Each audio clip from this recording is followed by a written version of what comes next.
She's the historian here, huh? So thanks everyone for coming, and thanks to Wendy for doing all this, because she's been doing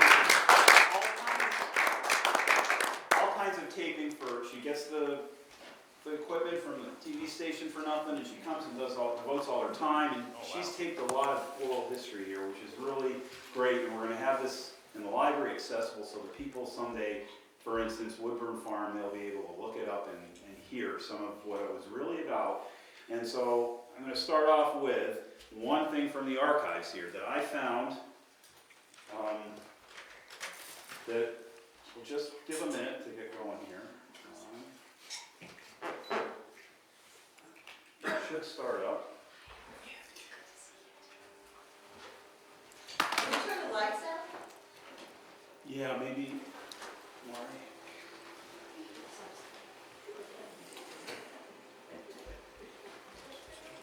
And Paul O.Brien was responsible for this, so if you have anything you need to... I just stumbled on doing this years ago as part of a class.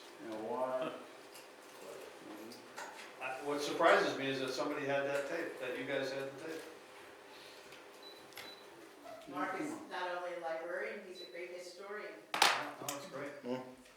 Yeah, and I He had doesn't know this how to work working. technology. No, I had this working before, and I just put it on pause.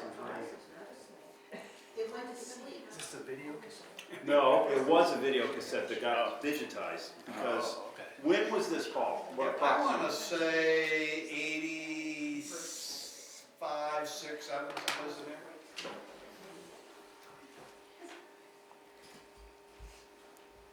Because I don't believe B was alive. No, She not died in in. 86 maybe? Is that right, Bob? 86? 85 or 86? So discount this. There were 3 interviews in a row. The quality of this is really not good, but He's been a resident in Monterey for about 60 years. He's worked on his family's farm. He went to high school in Great Barrington. He could have gone on to college. He was a great track runner and he's good in poetry. He's even published a book of poetry.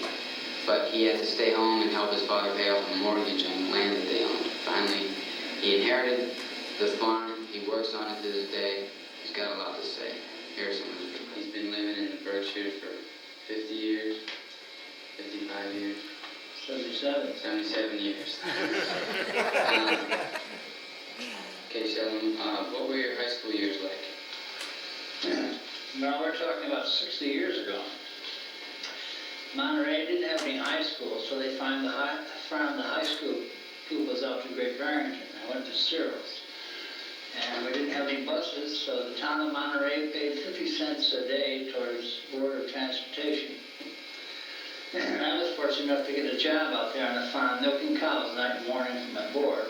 And I got $3 a day for Saturday. And, well, it was the type of thing that if somebody wanted a high school education, they had a chance. There were so many obstacles that they had to overcome that they really had to want it to go and get it. Right. When you were in high school, what were some of the big problems students faced? Well, I was so busy, I didn't know that there were any problems. I was in Monterey, which was, we were called the farmer towns, Monterey, Egamont, and Alford. And we didn't mix too well with the fellows from Great Barrington and Housatonic. They were city kids from Ireland.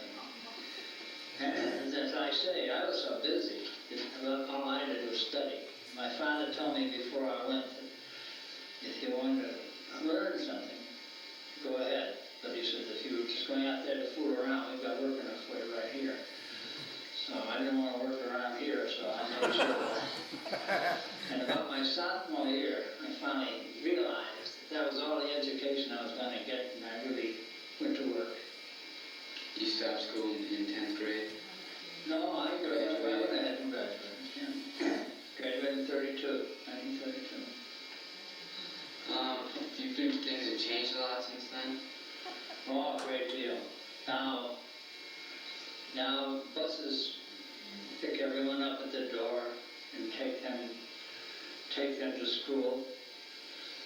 And of course the little one-room school that I went to here in Monterey, where they had the 8th grades, and we graduated from the 8th grade and went out to Searles and then if you didn't know anyone out there, as I said before, you were kind of a farmer type compared to the city kids out there. But in 1953, along in the 1950s, Searles was being crowded out there, and they thought if they could get rid of the farmer towns, that they wouldn't have any more problems. So they refused to take the kids that they were farming on, all except Sandishville. I think Sandishville still goes there now. Yeah. But, so then,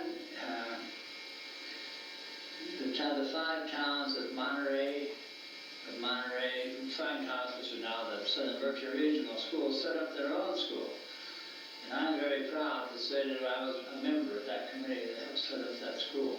And the contrast, the school we have now and the school that I went to in Monterey is, to answer that question, it sure is different.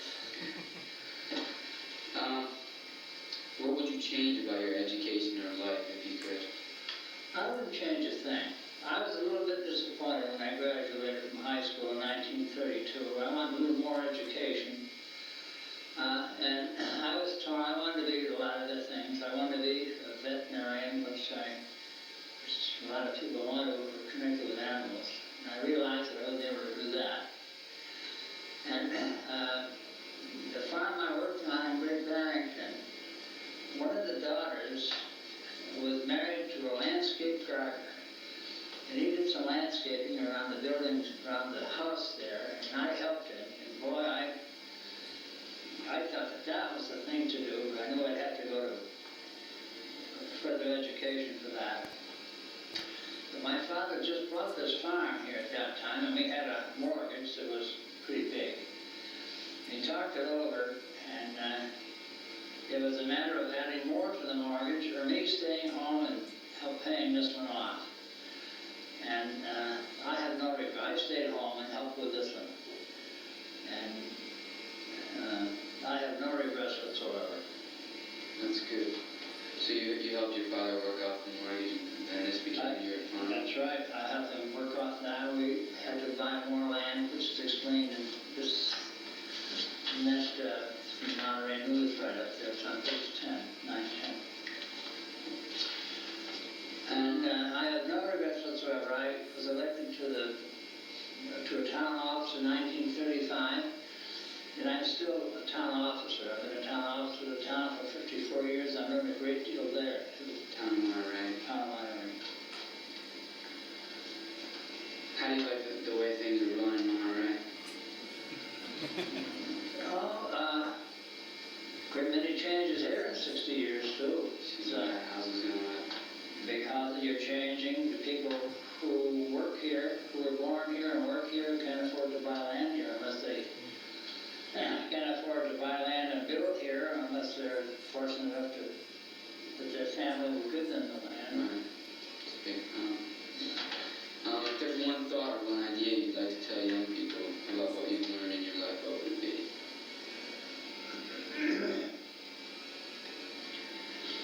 Well, I think the one thing that don't make hasty decisions. Take time to think things out. Because the thing that you might think that you want to do when you graduate from high school may not be the thing you're free for. However, there's one thing. You have guidance counselors and things like that. Right. Because I was so busy with my farm work and all that and working for my board, I wasn't able to participate in any of the sports except track. I was able to do that. I could work that in between my farm work. And I became the miler of Searles. In 1932, I set a record for Berkshire County that lasted for 2 years. Really? So, and I think I know. Today, anyone who had done something like that, well, my record was 5 minutes and 4:51 for running a mile. Now the time at the university, at the time down at the University of Massachusetts, it wasn't University of Massachusetts then, it was Mass State College, I guess we called it back then. The time there was 4:48, and I know that if we had guidance counselor, could have got some kind of scholarship there. Right. Whether I could have made up the difference or not, I don't know. But even at that, looking back on it, I'm still satisfied the way things turned out. Yeah. If you were 18 again and you had the knowledge you have today, what would you do differently, or what would you do to entertain yourself? Well, you say that's a rather in perspective that if you're 18 again with the knowledge you have today, it's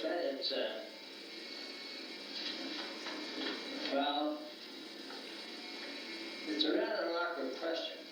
Because you wonder if you would have changed. Now, I'll put it this way. I always loved to read. I don't have television. I never owned television. I don't have television, but I love to read. I read all the time. And particularly history. Read authentic history and any books that have a historical background. And I still do that now, and I did that then. So I don't think there's too much difference. Yeah. That's where I got my entertainment. Did, when you were in high school, did kids, or some of the city kids, or even farm kids have problems with drinking or doing anything like that wild? Well, I was sheltered from that pretty much. Since I was so busy, I didn't have any wasted time. Right. I was working or studying or reading for my own pleasure. Right. That's not to say I didn't go to movies once in a while, things like that. And of course, we also formed our own entertainment. We went to church, Sunday school, and Christian Endeavor. Went to church 3 times a day. We didn't have any telephone. We didn't have telephones, we didn't anyway. And electricity. And we did our communicating at the church. We had a Christian Endeavor meeting at every Sunday night, and which I refer to that in here. And there was also 4-H club meetings, and it was usually the same group each time that went to this. And from that, we learned how to handle a meeting, how to conduct a meeting, and keep the minutes of the meeting, and take care of the money as treasurer and things like that. So I just didn't sit down and read all the time. But I enjoyed working in the woods too, hunting, things like that. Yeah. If you were confronted with a kid with a drug problem, what would you say to him if you had a chance to talk to him? That'd be a tough thing. I don't understand the drug thing at all.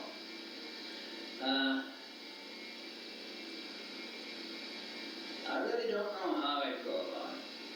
I try to point out some of the things that,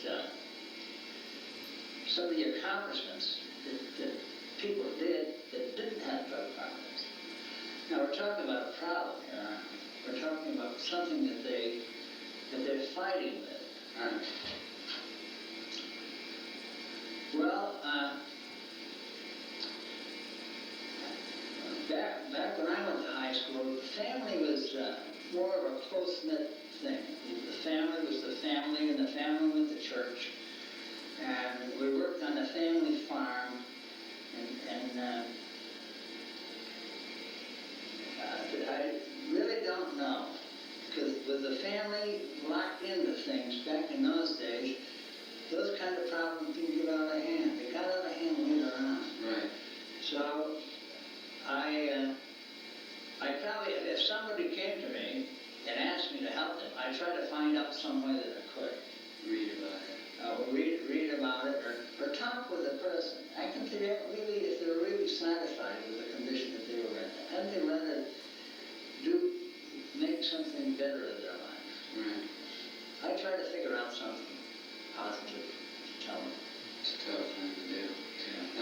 Do you like the changes you see in kids today, or would you rather see things the way they were when you were younger? well, you can't stop progress, you can't stop time. You can't, the changes, and the way things are made, but things have to change. They have to go through they have to try the things of the 60s. And one of the things that I'm very pleased about,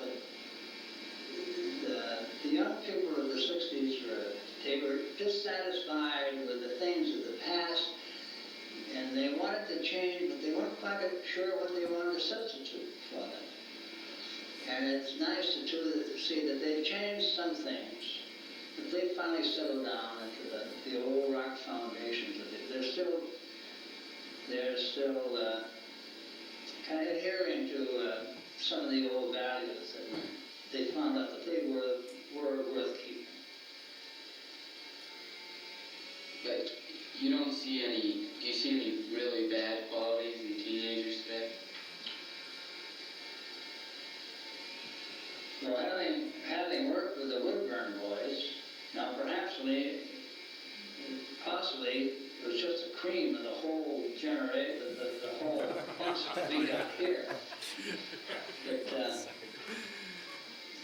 they sowed their wild oats and things like that. So they had one foot on a good solid ground. And what was that again? I asked you if you saw any really bad qualities in teenagers. Well, I'm upset a little bit with the way that they abuse other people's property. And vandalism, destroying just for destruction's sake. I wish they realized that that really isn't helping them, isn't helping anybody, and it's giving them a very bad reputation. That's right. Yeah. Do you feel that all students should go on to college directly after high school graduation? No.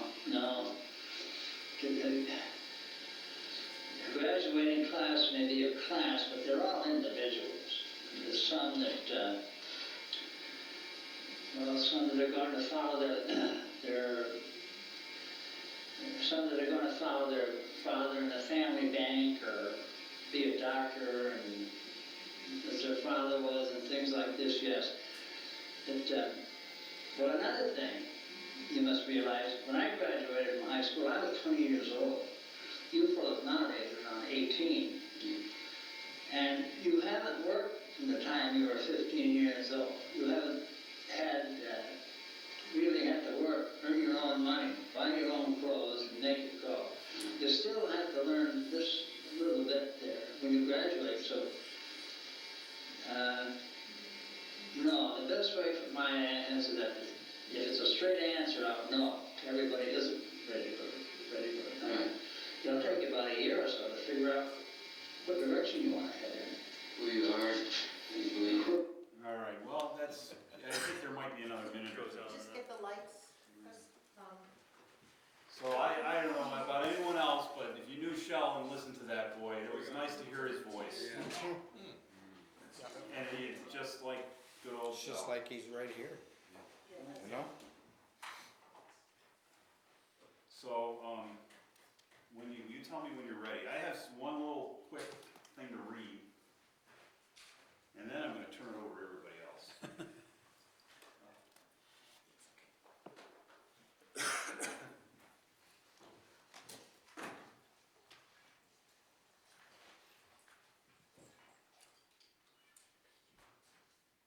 You ready? So I have this that I thought was a really good one-page summation, was worth reading. Monterey Grange, number 291, Monterey, Massachusetts, September 7th, 1983. Sheldon E. Fenn has owned and operated Woodburn Farm on Lower Blue Hill Road since 1950, but his farm experience began long before that when there were local receiving stations. He trucked milk to Great Barrington, and he has collected refuse in the Lake Buell area and is now serving the third generation of people living there. In 1955, he was recognized by the American Tree Farm System and is still a member. On a bracelet worn by his wife Beatrice are 30 charms, each one bearing the name and recalling the memories of the Woodburn boys who have worked there each summer. Although they are scattered far and wide, some come back to visit as they are able, and many keep in touch. For them, it was an inspiration and a satisfaction to work on the farm in close relationship with Bea and Shel. While it is said that a farmer's work is never done, nevertheless, Shel found time to be an assessor in Monterey for 39 years. He has also served on the planning board and was the first chairman of the Conservation Commission when it was established. He has served on school building committees for the town and for the Southern Berkshire Regional School District. He has been inspector of animals since 1948 and recently entered upon his third term in the Finance Committee, where his sound judgment and long experience in town affairs makes him a valued member. Shel reads extensively and is a steady patron of the Monterey Library. He has a special interest in local history and is a member of the Monterey Historical Society. The regional school has a project of introducing 7th and 8th graders to the history of each of the 5 towns in the district. 3 years ago, Shel was asked to recount to them the history of Monterey. The tape made at that time has become a standard curriculum item in that history project. He comes from a Grange family, for his mother was a charter member and the first secretary of the Otis Grange, and he was a member of the Monterey Grange until cares in the family made regular attendance impossible.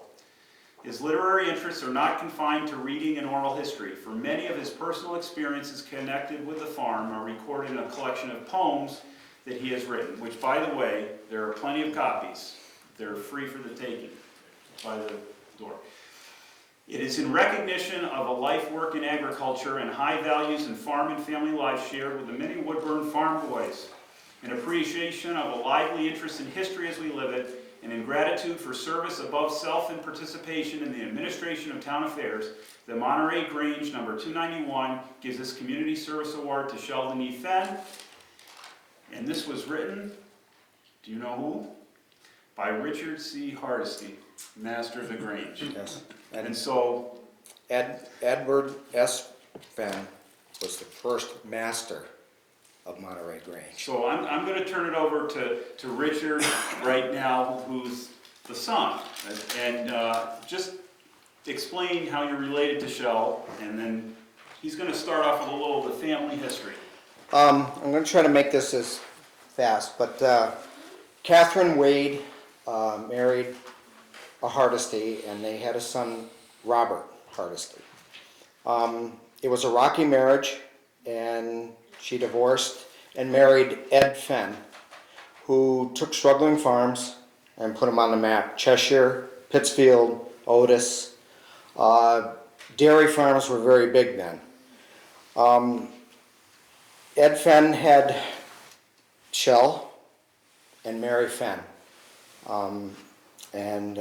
So my dad was a stepbrother and stepsister. And for how he got to Woodburn Farm, to Monterey, made his way, and made it into a dairy farm. And of course they had beef then used. And Grandpa Fenn had circulatory problems, and he also had colon cancer, which my dad and myself, and he had this wonderful smile saying, doctors, they had given him 3 years, and the doctor said, he said, no, and he had that big smile on his face. And although Grandpa had circulatory problems, and my dad was going to take him to Fairview, and he was going to have his leg taken off, and he said, no, you're not, and he died that morning, and he never took his leg. But Uncle Shel, I think, had circulatory problems. Didn't he lose both legs? Yeah, both legs. Yes. And so, unfortunately, he was, Mary married Harry Merritt and had 2 children, Linda and Marilyn. And Marilyn just passed away not too long ago. Linda is still alive. Mary died at 50 she had a blood transfusion and had liver cancer. And she's buried at Horshire, and Grandma Fenn and Grandpa Fenn are buried in Otis. It brings back a lot of memories. I was raised on a farm too, and I remember Peter, and I remember Mike Milky. I don't remember Rick, but I know he was there. Rick was in trouble, wasn't he? Yeah, well, and so, and I know they had a lot of college people that worked and probably are gone now. It brings back a lot of memories to me. Shel married Bea. They had a son, Terry, who was a special child, and they took excellent care of him. They're all buried at Corshire, of course, and my dad and my mom. So I'm gonna turn it over to you. It's a little emotional for me. See Shel again, you know, but I'm gonna turn it over to you people, to everybody. You were the first. Well, that was said, but I really wasn't the first. Shel had friends from high school. That Searles High School thing was a really good deal for Shel because he learned about a lot of people. He was hauling the milk, if I remember correctly, and I'm not positive because there's too many things that have happened in between. But I think Shel was taking the milk to town when he was in high school. So he had transportation at least on some days. And of course, as he aged and the rest of us were born, we spent a lot of time on that milk truck because that was the only thing that was going to Great Barrington a good many days in the early 40s. Shel, I think, was, I wouldn't say he was the bravest man in the world. I thought for a while he was the smartest man in the world. He was certainly the most ethical. He was certainly the most devoted to the farm and to everything around him. He was, I don't know how to say all the good things I can remember about Shel, but every single one of us, while we were sitting in the truck, whether it was going to the dump, picking up garbage around the lake, we were all quizzed. We were asked who our girlfriends were, how they were doing. We were given lectures on citizenship, good citizenship, and what wasn't good citizenship, and what was moral and what wasn't moral. I don't think Bea ever realized how moral Shel was. I think she saw another side of him altogether. I think you're right. But Shel was a singularly achieving person. I don't know how else you could say, but how do you get into being a public servant, feeling a responsibility for your neighbors' kids? He really came a long ways from pretty near nothing. I remember, what do I remember? I wrote it all down a little while ago, and I can't remember what I put down on the paper. But I knew Shel as a pretty small kid. They lived in a little house next door. And I remember walking over there when I was probably 3 or 4. It was a dirt road. My mother didn't worry about me. In fact, I don't think she ever had any idea where I was all day long until I went to school. And I walked over to Bea and Shel's house, and I sat down and I talked to Bea, and I had more fun that day than, you know, and any little kid is going to do. And I think it only got better from there. Terry, Shel and Bea's son, was really important. To Shel. He couldn't talk, he could not walk. When he went someplace, he went in a baby carriage and we pushed him. And we pushed him up to the top of the hill and back down a lot of times. I remember when he died, and it was quite a shock to the whole community. I mean, you know, how many people were in our community at that point? But, and Shel was really affected by that. I think that may be some of the reason why there are so many Woodburn kids. At least it was with me. I would get up in the morning not knowing what else to do and walk over to the barn because I knew if I stood around long enough and followed Shel every place he went, sooner or later I'd get a ride in the truck. That was a fact.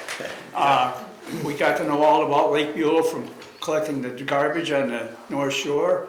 And then we learned, he did the South Shore eventually after that, and we learned a lot about the world there. Garbage roots are a fantastic teaching tool. Yes. But Shel was a teacher. You get in the truck, and pretty soon, you'd be driving along, and he'd be shifting and doing whatever he had to do. And all of a sudden, he started singing a song. And pretty soon, after he sung it 2 or 3 times, you were supposed to know the words and sing along. Some of us still learned to sing that way, or didn't really learn to sing even then, but it was fun. I remember riding that milk truck up to pick up milk at the Hall Farm on top of Blue Hill, and coming back down that road on a morning that was probably below zero, and you could see Monterey Village almost. It was just that clear, and every chimney, there weren't that many chimneys in either, I should remember that, but there was just a piece of straight column of smoke going up from every one. I probably never will forget that scene, but there were so many others. And Shel took the time, I think with every one of us would have to say that when you're around Shel, you never knew what you were going to be exposed to next. He always took the time to point out to you some natural occurrence, people that you didn't really know. Sometimes he was negative about that, but most of the time he was anything but negative. He was pretty hard to get where he was grouchy and grumbly. I was able to do it a couple times. Poor Shel, he put up with an awful lot. When Shel and Bea got married, I think Ed and Katie must have moved here about 1930 to 1932 or 33.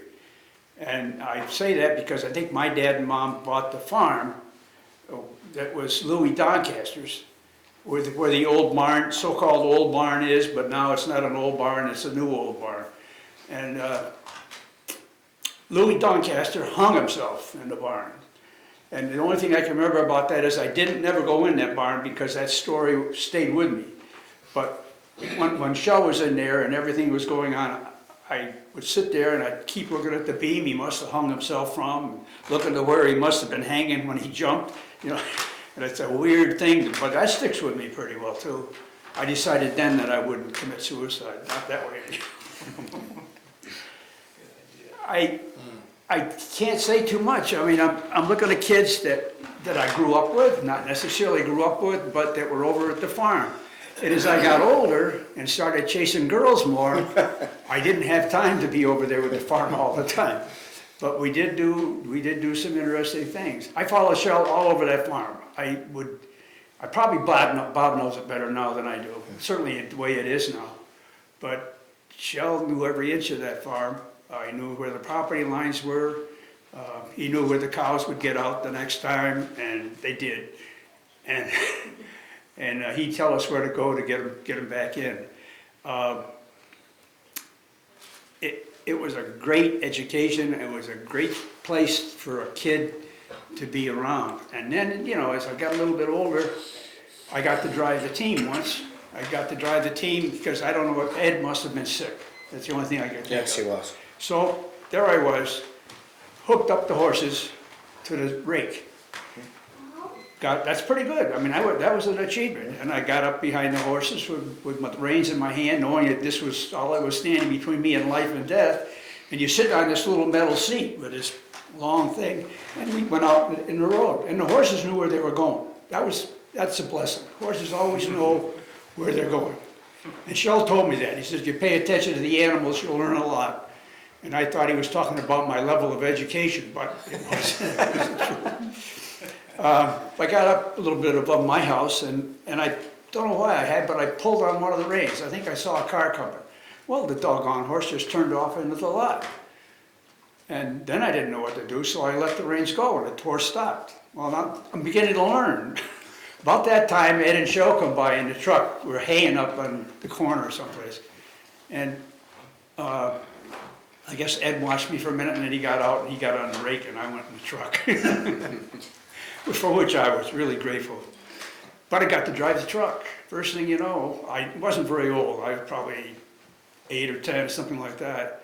And there wasn't anybody else there to help Shel. So I drove the truck, and with a hay loader on it around the fields. And when we were done, Shel told me to stop and he'd come down and drive it back to the barn. I'll tell you, I was so pleased with being able to drive that truck. I mean, that was centerpiece You of my. said Katie Fenn. That's how, I've forgotten all about that. I'd be remiss to say that when Uncle Shel health started to go, Bob and Shirley and Nellie took wonderful care of him towards the end of his life. And I remember my dad saying, with Uncle Shel, they cut a field with a scythe, a whole field. I can tell you the fields because I watched them. And you know what happened then? I got a long rake and got to put it all in. It's almost the way it But worked. believe it or not, a bunch of men could do that. Oh, yes. But the other thing that they did, and you don't see it today, after they mowed a field with a mowing machine, then they got the scythe out and cut around all the trees so that the grass was all level. The trees were a big thing in Shel's existence. If you went down on the south east corner of the property, there was a grove of pines. And one of them was a big white pine. Three of us arm to arm. Shel did this to us, arm to arm, stood around the tree. We couldn't get our arms around the tree, just as straight and tall. They talk about me that I knew something. I didn't know so much that, and Shel put up with that. He knew he was going to have to do something with me because I'd be following him anyplace. And we went down one day after they had lumbered some of that lot, and he had an extra axe, so he gave it to me, and he was just trimming off branches to whatever he was going to do with that wood. And of course, the first limb I went to swing at, I missed, and I caught the lax handle just above the axe head. And of course, then they were separated in two separate pieces. So Shel had another axe, and he gave it to me, and it took me about 2.5 minutes to make sure he only had his own, and he didn't give that to me. So I don't know. I remember how the pieces got put together of the farm, and the only thing I'll say about all of that was that Woodburn Farm, Shel told me what the name meant. Does anybody here know did he tell you guys? No. Burn is a stream in Scottish. Yeah, right, and it means wood and brookwood or something like that. Well, that's what I remember, and he told me that pretty often, and I can't remember it well. My mind wanders, but everything that happened there was Shel, and then it was Bea. When Shel and Bea decided to get married, there was a little house down on the corner of their property next to what's now Dinan's property. There was a little house there, and they towed it up on top of the hill where this house stands now. And I think they did it with a team of horses. I wasn't old enough, I don't know if I was born then, but it was very close to that. But Shel told me about that, and it didn't faze him any. He thought that was a pretty common thing to do. They also didn't have a refrigerator or freezer. There was no such thing. Ice. They had ice, and So- they collected the ice up at Lake Garfield with a motor and the whole operation, which was fun. It's fun to remember. It wasn't fun to do, as far as I'm concerned. Cold. Did you see that happen? Oh, what? The collecting of the ice? Oh yes. Oh yeah. Yeah, the little ice pick. I remember the ice picks. Those ice picks? Yeah. They would cut. They would get a place that they were going to cut ice from. They had to be careful because they only could, they couldn't saw it all up and then drive across it. It didn't work that way. But they formed channels. They had a machine with a continuous belt, and it would take as you pushed the ice into the thing, it would take a cake and put it up on a little platform that had another thing that dipped up or down to slide it onto the truck. And I thought I'd help one day, so I got out there and I lifted up that thing that dropped down to make it level. And then a piece of ice hit it. And I don't remember quite what happened after that, but I know they didn't ever let me near that again. So. I know that the old farmhouse originally was heated with coal. And of course coal, and I remember where it was, and they had grates upstairs, and my dad and Shel remember jumping into bed and it could be 10 above 0. And he said, boy, he said that would warm up real quick once you're in there. And then, of course, they had the fireplace, but that sucked in all the heat too, so. But the farmhouse had a lot of character, that's for sure. And I remember the woodshed, they cut wood all the time. Yeah. And my dad butchered pigs, which he did not, him and Shel did not like doing that, but they had to eat, that was. Well, I'll tell you what, they didn't have to do anything to get ready, because they called Park Harmon. And Park came out with his long knife, and he waved that around at all of us standing there. And then somebody would hold the pig down, and they'd take care of the pig. And then they'd smoke the meat. And the meat was smoked in a barrel out in front of the cow barn with corn cobs, because they burned slow and made a lot of smoke. And that was always, I was banned from that area also. And Uncle Shel had saved my life because they had, in those days, they had cesspool, and they had covered. And I got the big idea that I was gonna jump across, and I didn't jump across. And all of a sudden, I feel these big arms taking me, and he saved my life, because I would have gone right in the, yeah, there's a lot of memories, a lot of The awful farm memories. was fed water from the fish hatchery. And it came across the brook, right down there where we used to go swimming. And the pipe was there all year long, and it wouldn't freeze because the water was continuously running, and they dumped it into the existing well. And that well then ran through the milk house and into the watering trough out back, gravity feed. But it was not a good time of year when the ice went out after a good hard winter, because it took the pipe out. And it didn't leave it so you could hook it back up again. It was bent, in downstream someplace. But the good part about that was Shel would take the truck, fill it up with empty milk cans, and we'd drive over to the fish hatchery. And I saw the fish hatchery much better from the truck than I ever did when I snuck across the brook. It was a good place to be. I brought the Woodburn Farm charms. Really? And I don't know how my wife was so fortunate as to be left with the thing, but I offered to you. I broke the glass about a year ago, so. Those jingling charms, you'd always hear it. So 6 months ago, I went to get it replaced, and the guy wasn't open, so I haven't come back since. Oh, sure, yeah, let me, if I can here without it falling apart here. But Woodburn Farm really, the whole idea really came with when Shel and Bea bought the rest of the farm from Ed's estate. Because they fixed the old farmhouse up to where it is, well, not quite as where it is today. Today it's much better than Shel ever had any idea of doing. But that became the center and the hub. Before that, I think most of the Woodburn boys had lunch on the porch on Saturdays, when anything was going on, haying or garbage collecting or anything like that. Because Bea always did a fried chicken and quite a fussy meal. They didn't do that when I was a kid. That didn't happen until I was too old to join the party. I have the old farm table. It has 2 leaves.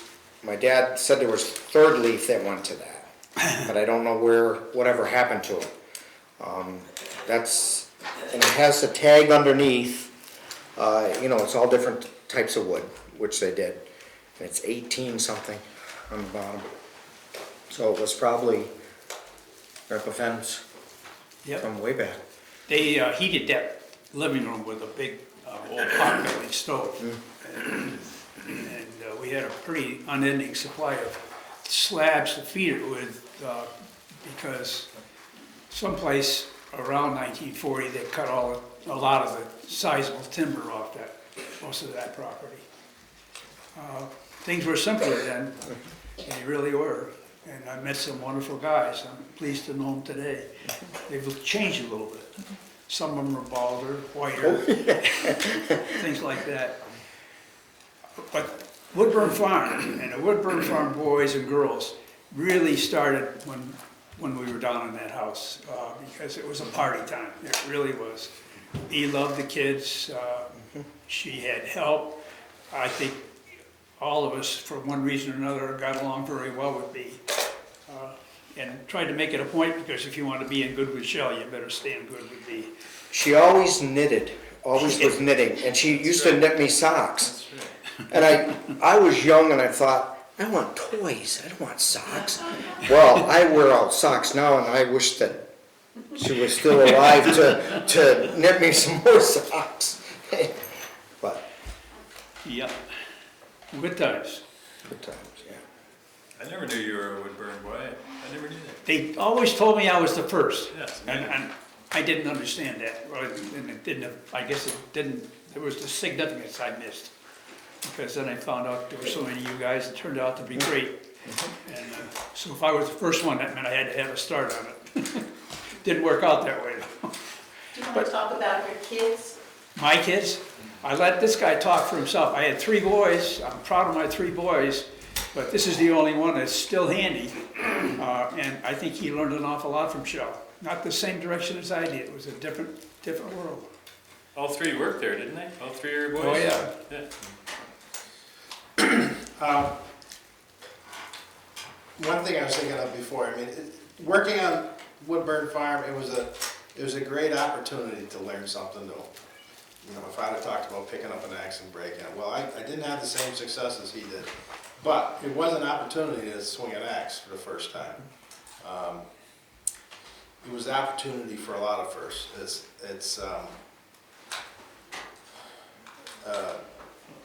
Young people today, or young or old people today, don't have the opportunity to learn some of the skills and have the same experiences. So that working on the farm was great.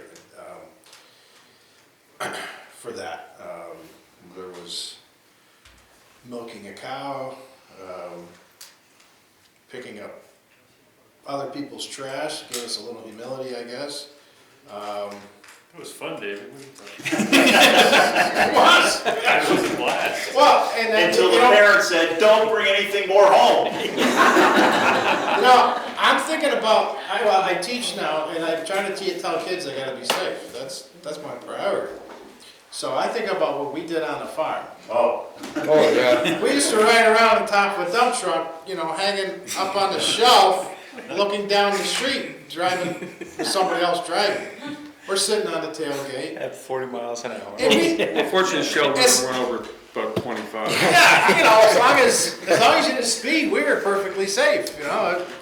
I was Right. Trying to keep the garbage from flowing out the back, right? Sometimes you had, yeah, it One was time, essential. holding onto a barrel, I wound up in the street. Well, And the Shel, barrel didn't survive. Uncle Shel and my dad, they milked cows before they went to school. And Grandpa Fenn was very fair with them, but he was strict with them. They walked 6 miles to school. Of course, there was no traffic then. That was in Cheshire, and they took cows from Cheshire to Pittsfield. And then, you know, they had to milk cows at night too, so. But I milked, and they milked by hand, and I tried doing that. And I tell you what, I only did it for about 10 minutes, and I think my hands were like this. How many cows did you have then? Oh, I want to say, I can't really remember. I want to say 20 Yep, that's right. at the most. But that's a lot of cows to milk, you know, by hand. And then, of course, I remember Uncle Shel when they had of course, you always had to clean the udders and everything, of course. And then they had the regular, but the cow, I remember the old-fashioned water, where they push the water, the cows get it. Oh, yeah, the buckets, the water buckets. They were probably. And the cows were pretty smart, because they knew enough to push that and get water, you know. Well, we didn't know how they were gonna get the water. Yeah. How many cows did they have, David, when we were there? Jack. Was it, I remember, 28. 28. I remember 28. I was Yeah. gonna say And 28 that's too. a lot of cows. They were But milking. they had a machine then. Yes. Oh, yes. Yeah. But still, that's a lot to hook up and everything, to get. Well, then they got the machines, and that was pretty modern. And then they got that hooper scooper that ran out to the, After Shel had a heart attack. yeah, right. It took He something got, like he that. got him yeah. the manure Oh, cleaner, boy. which is still sitting over at Gould Farm. Wayne hasn't hooked it up yet. How many years is that now he's had that over there? Well, I wanted to, he had me clean the latrines. What's the manure cleaner? Because I never, we used to shovel. You push the button and these paddles, Oh. Yeah. Oh, Slid back This, and forth. this it paddle popped arrangement, up. when it was pulling it out, the paddle was locked in position, would drag down the gutter. Then it would reverse direction, and so the paddle would swing back and it could go back. and Didn't everybody go shovel? forward. I shoveled and well, the I did a little captains, bit, but. the That's, captains, that's what me and my brother used to shovel that stuff into the wheelbarrow. And then you had a board from the wheelbarrow, from the barn to the manure spreader. And you had to wheel this wheelbarrow full of crap up this foot-wide board, uphill, into the manure spreader and try not to lose it as you go. And it was a real task. It was a real task. Of course, we lost it many times. How old were you? I was 12, my brother was 16. He was a Woodburn boy too, so. Which brother? Phil Amidon. He worked there for many years. My first day in my job, though, it's like I couldn't wait to work at Woodburn Farm. You know, my brothers come home with stories, and, you know, driving the truck and riding the garbage truck and haying and whatever. It sounded great. So my first day on the job, we're going garbage rooting, you know. So we and he's driving, and I'm on the passenger side. We're backing up to I forget whose house, but. He's like, are we gonna hit any trees? No, I got the door wide open. Are we gonna hit any trees? No, everything's fine. All of a sudden, crunch, a tree just pulls the door back. Oh God, it's like, it was the worst thing that happened to me. I hate when stuff like that happens. But so we had to go home and, you know, tell Shel, Yep. you ruined your door. And it stayed that way for quite a while, didn't it? He just like, oh my God, about $250 worth. And I knew I was stuck on that farm for at least 2 or 3 years. I had to be there for at least. My dad used to call it the honey wagon when they had to, you know, did a field. I went over with the honey wagon when it was a honey sleigh, and we were spreading manure by hand and a lot across the road. But I'm glad you remembered that doggone foot-wide plank. That was, I thought everybody did, didn't you? No, we had the barn cleaner. Shovel the wheelbarrow and you had to. hey, once you'd been committed yourself to going out the door, you were stuck because you couldn't get back in with that much weight. And I remember when they used to put the silage, well, no one could go in there to tamp it down, they just put it in there. Because I saw a safety thing that somebody fell through, and, you know, they weren't hooked. But I don't ever remember them ever going in there, they just filled it up. You missed out. Yeah. yeah, Silage silage is trumpet an on the important edge. thing, and in the middle of the winter when it's 10 degrees and the silage is frozen all the way around, That's right. and you start digging down. And then when it gets up above your head that it's still frozen to the silo and you're down here and it starts to get warm and the sides start to come down. Dangerous. Well, I was in there when they were filling it. Yeah. They'd be being sprayed into the top of it, and I'd have to spread it around. Spread it around. You want to keep it packed down and evenly packed. Yeah. And you're getting sprayed on and it's just It was like kind of cool, you know. You worked like hell, and silage, air, you're breathing. You guys really missed out though. The fun was in the early days, the first tractor they ever had was a Fordson. You know, big round steel wheels, and it would plow a furrow at a time at about 1.5 miles an hour. If Shel was really pushing it. But it also had a belt on the side of it, which drove the belt to the corn blower, or they chopped it then right off the blower. And they'd get that old Fordson out, or they'd get ready. I think most of the time it just sat there. So they'd get the other machine down where they could hook it up, and then they'd try to start the Fordson. Well, and I was always there watching, but I stayed as far away that day as I could because it didn't start. It didn't start for 2.5 hours, I think, and they were all giving it a chance, you know, giving it a pull, and they were working really hard. And I did start. I have no idea why, but that day it worked out all right. But that Fordson was a real tool. What I never understood, I could see the forcing, it was old, you know, but why did Shel ever get involved with Aldous Chalmers? All my other buddies had farmhouse, you know. I mean, that was really a tool, or John Deere or something like that. But who the heck ever heard of Aldous Chalmers? And it came to me a lot of years later. It was Jimmy Stevens he got it from. And that's why we were involved with Aldous Chalmers. I remember the milk cans when they had the filter and put the milk in, you know, they had cold water, they had the old-fashioned crates with the Coca-Cola in there. And, but if you didn't like milk and saw it when it first goes in, you wouldn't drink milk, but, but you know, it had to be cold if it was warm. But I remember the cream, when they used to take the cream and make homemade ice cream. I mean, there's nothing like that. But they didn't do that very often. No, they didn't do it often. That was where the money came from. Yeah, yeah. I remember the time when Shel didn't have enough cream, and they tested. They would take that little test every other day. The truck would come and empty the tank and bring it to the co-op. And they would take a little test tube. And one day, the guy came back and said, "You didn't pass the test." And so what he did, he just opened the drain to the tank. That was the penalty. You think about it, Shel only had so many, you know, every other day. I mean, you know, so much income and so on. And the penalty for not having his cows with enough cream was to lose a whole tank of milk, 2 days of work, wasted. Yeah. Now, doesn't that burn you when you go into the store now and you have to pay at least the same amount of money for skim milk as you do for 100% milk? Yeah. It's always bothered me. Shel used to have some nice reading material. Oh, yeah.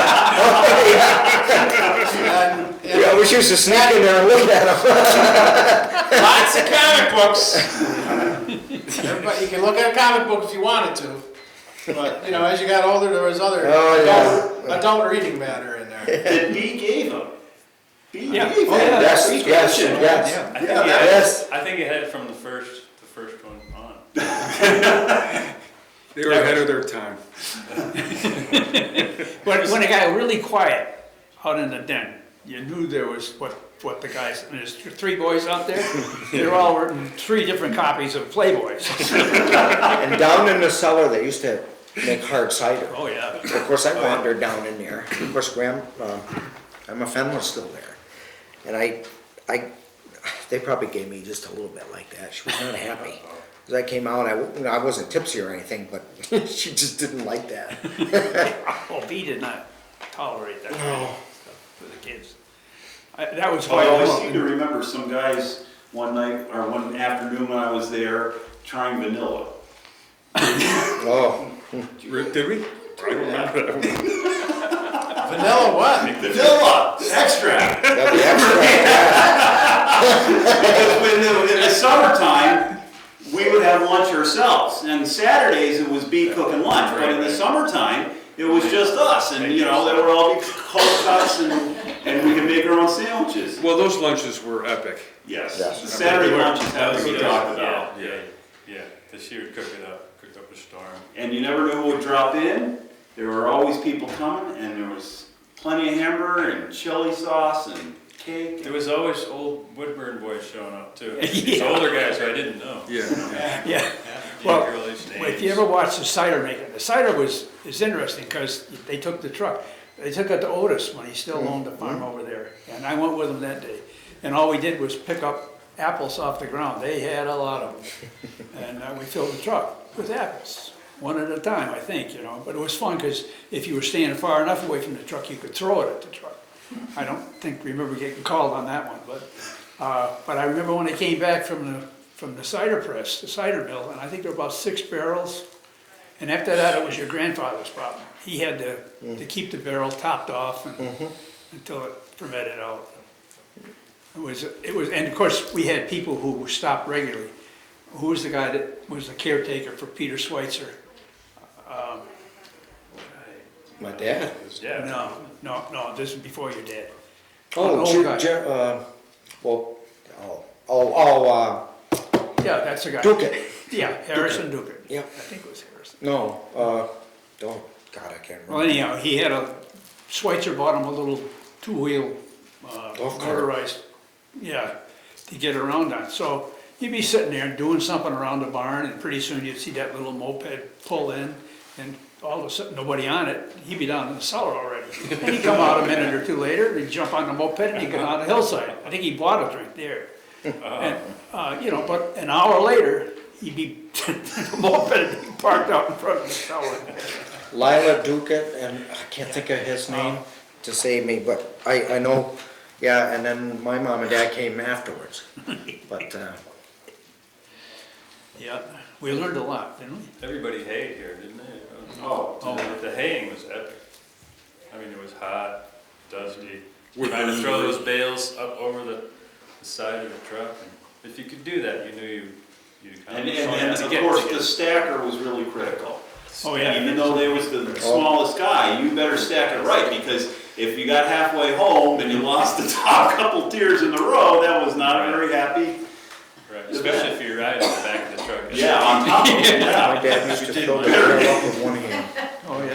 That was Those were the last. I days. mean, they did, you know, And I have a nephew who asked me, what kind of tedder did Shel have to? And I was like, the tedders that we had were 3-pronged pitchforks, and I remember with you guys, whenever it would rain on the rows, the windrows, we'd have to go and shake it out by hand. Yeah. Even this was in the 70s, we were still doing handwork. Well, they did have a tedder for a while, and I don't remember what happened to it, but they were pretty simple. Yeah. Piece of machinery. Well, there was the, there was the garbage route, and there was hand, and there was mowing. And then there was all the other little things that you did, like stoning a field, or getting a load of manure for somebody. Picking beans. Picking beans. they had a garden, they had a big garden. They always had a big garden. Yeah, in the summertime, Bea had that pot of pickles. Bees pickles. Pick these pickles about the size of your finger and just keep on dumping them in the brine. They were. Do you remember the time we were picking beans, and I was in back, you were both facing the same way, and I made a movement, and you thought I was going to grab you or something, and you came around like this, and just clocked me right in the jaw. Do you remember that? Oh man, knocked me right down. Wasn't my job. Several of us Sorry about that. had wounds from pitchforks, various times in our career, yeah. Being too close to the guy in front of you. But, and Shel, you guys probably don't even know, I know you don't remember this, but the oil man came down the road one day, and I don't know what Shel was doing, but I was right there with him. We were doing something very important. And the oil man stopped and says, I just tried to kill a rattlesnake up the road from you. He says, I didn't get it. But he said, we ought to go up and take care of it. You don't want a rattlesnake loose around here. So up the road we go, and Shel's truck, and the oil truck too. And we're starting to pull the stone wall apart. Well, if you think about it a little bit, that's stupid. On the other hand, it does let you think a little bit about what the wildlife around you is. And in that particular time, I was watching cows up in the square lot, where the house is the last house before you get down to the barn. And I'm sitting there on the fence, because there wasn't any fence, I stayed on a stone wall, and all the way along, all I can think of is that damn rattlesnake. Did he go down, or did he come back his way? Well, he didn't. I drove the cows down at noon, and I found Shel. And I says, what, I didn't say anything. He says, you know what I got? He says, no. He says, I got a rattlesnake. Well, the rattlesnake had worked its way down, we assume it's the same rattlesnake. I never did see another one, so. It got down to as far as the bar, we right across from where I live, and Shel took a bar pole out. Now, I'm telling you about a guy that's strong. This guy was, all my life, I think Shel was the strongest man I ever saw at that point. But he took the bar pole from the end, and the bar pole's sticking out there 12 foot maybe more. And he killed the rattlesnake with a bar pole. And then Ed came up, got a pitchfork, stuck it through the pitchfork, carried it down to the house, stuck it in the front lawn. And that's where the rattlesnake put his final, if he wasn't already dead. Do you remember the blueberry patch in the back? If you go down, well, of course I remember, go between the barns, there was a gate. if you went to that gate and went around, way around, there used to be a blueberry patch, and they used to pick blueberries there. They may have been long gone, but I remember them as a kid, small kid, and I think Lyndon, Maryland used to go and we'd pick blueberries, but, you know, if you don't take care of them, they go, you know, or deer, you know, eat them. But there's a pond way in back, big pond, yes. And there was a, I don't know if it was a cabin, but the chimney's still there. Yeah. It's still there, yep. Yep. It's the Still chimney. is. It was. So was that a cabin at one time? Yeah, it was. It was Bob's. Bob built the cabin. It was his father's hunting cabin, Yeah. for Christ's sakes. Yeah. It was his father's hunting cabin. Well, I didn't know that. You never told me that. Well, he may have, but I was pretty young, I didn't pay any attention, you know, but, Sure, that was his hunting cabin, that burned down. Sure. And Shel, the pond was a fire pond. Yes, Somehow we got yes. some money from the state to get that The pond. made, so for fire protection. but you know, there was fish in there. I don't know what kind of fish, I know there wasn't trout in there. But, I know there was way back, 'cause we used to go ski-doo and see Uncle Shel. And you'd have to cross a river to get there. And that was loaded with brook trout, loaded with brookies. So, And sometimes the cows wouldn't come in for milking, like hot summer day. You'd have to go search for them in the wood. They'd just be in the woods or really far away. Go get them, take you half an hour. In the summertime, they were always in the swamp, right up to their knees. Right, mucky swamp. Yeah.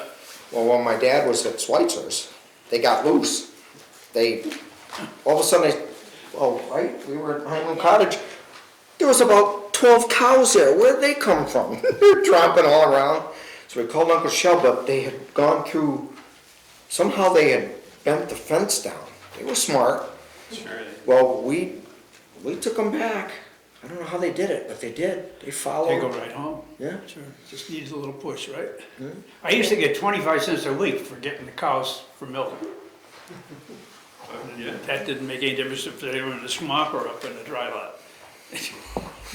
25 cents a week. Oh, that's, Well, I was wondering where I don't my think wage came from, because Shel in the video said he was getting paid 50 cents for milking the cows. Well, that's what I started out, I think Saturday morning. That's where he got his wage? I could earn 50 cents. You know, it went up to $1 and probably $4 eventually. Well, eventually, when I was working with you guys, I was getting $4 a day, right? Really? Yeah. $4 is, it was 50 cents an hour. Uh-oh. Big bucks. No, because I started with $6 a day. No, I went on strike. I actually went on strike. I said to Shel, could you give me $5? He didn't have it, and he said no. And I found out I could mow lawns for $2.50 an hour. So, Good-ching. yeah, that was kind of the end of that. But, you know, after school, I still went and I would do milking for $1. Really? Or a gallon of milk. And then, you know, Shel would talk about that. He used to get 50 cents an hour when he worked for the CCCs. For a while, he was working with his truck. For the So his wage didn't change in like 40 years? Yeah, No. It doesn't seem like The it. CCC used the tractor most of the time, I think. Because I mean, Most ski we would trails. work, what, 6 days a week, 10 hours a day, right? And Well, $6 a day the 9 first to year. 6 usually. Yeah, 9 o'clock. Was it 9? Yeah, usually it was 9 o'clock. Okay. And I remember the house in back of the farm. Who lived there though, at that time? Oh, You know, in the next back. door, you mean? No, it was, well, if you look at the farm in the back, there was a house up in, down towards yeah, you know, 57? no, up, just right across from the farm, up, just take the road and go right up there. Sleepers, you mean? Yeah. Oh, okay. Who? Sleepers. Oh. You're talking about Route 23? 23. No, Oh, no, right in back, You- right, but Between his you know house where I'm and our talking, house? your son lived The in the house, the tenant house. Oh, yeah, their first house. Yes, Little tent. yes. There's been a lot of people in there. I seem to remember But I that don't know Gilmore. who was It's there. after that. Gilmore was When I there. was younger. Changed, yeah. Then we had O.Brien and O'Brien. And Ellie. After Ed died. You know, I'm listening to your stories. My wife and I moved in there in 1980. I think we left in 85. So you're all giving me the background story and filling in all kinds of little spots for me. Because I saw Shel not as the robust man who was working, but more of the retired guy who was on the other side of the thing, still that avid reader and that storyteller.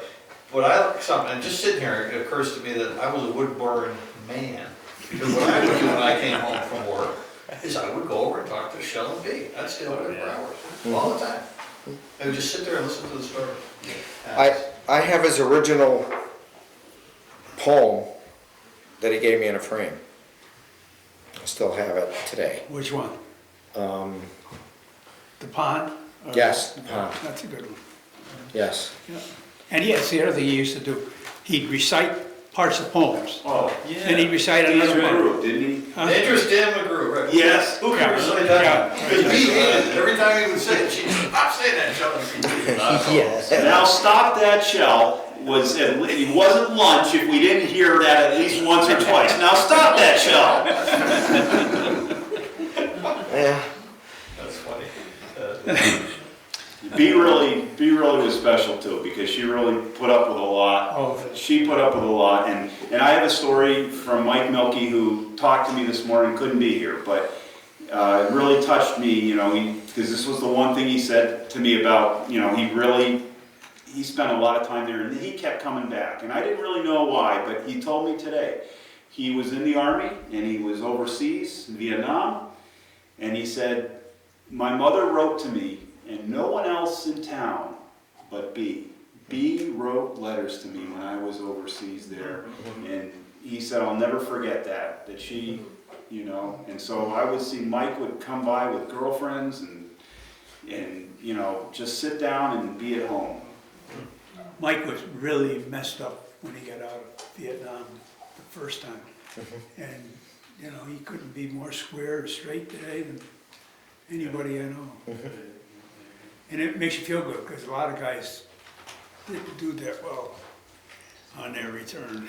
My dad left the farm and went a different direction. I'm adopted, and my dad served in the Pacific Theater at 28, and my mom was married for a year. She was not happy with him for enlisting, because he was gone for 4 years. But anyway, they wanted him to stay, and he said, I want to go home. Because they wanted to make him an officer, and warrant officer, and he said, no, I've done my time. But, It's interesting when you're talking about your mom but then your dad. But then Mary was a half sister to Shel Yes. and your dad. And no, they were brother and sister, but they were step to my dad, because he was a Hardisty.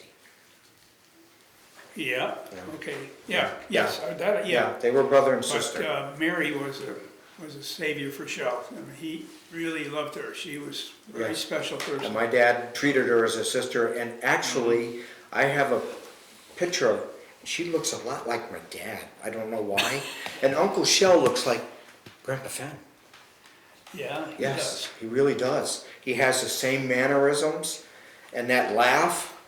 You know, when I heard him speak, it just, you know, wow. And Ed loved science fiction. He'd read science fiction till the cows came home. Now, I don't know the circulation problem, because he could have diabetes, you know, Uncle Shel, I don't know. No, I don't think that. But it wasn't like your grandpa. Your grandpa had hit himself with the axe. Yes, Splitting wood. and he that's got what gangrene.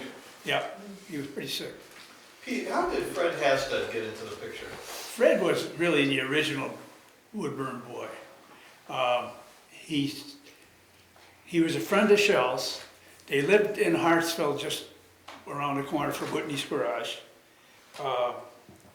And he just kept coming back, even, you know, he'd always be doing something around the farm every year on his vacation or whatever. And it was sort of interesting, because he did all the things that Shel wouldn't trust the rest of us, or Yeah. the rest of us couldn't I do it. remember he came back when we were there Yeah. too. Who's this old guy that keeps coming back? So he was Just keeps there showing when up you- once in a while. Oh, yeah. And he would do that. Fred was great, right? He said log splitters were for wussies. Right? And he Yeah. meant it. Yeah, he did. He also liked to split stones. No, you gotta think a little bit on that. That's But he gave me a lesson on it one day, and it worked for him, but I gave up the art.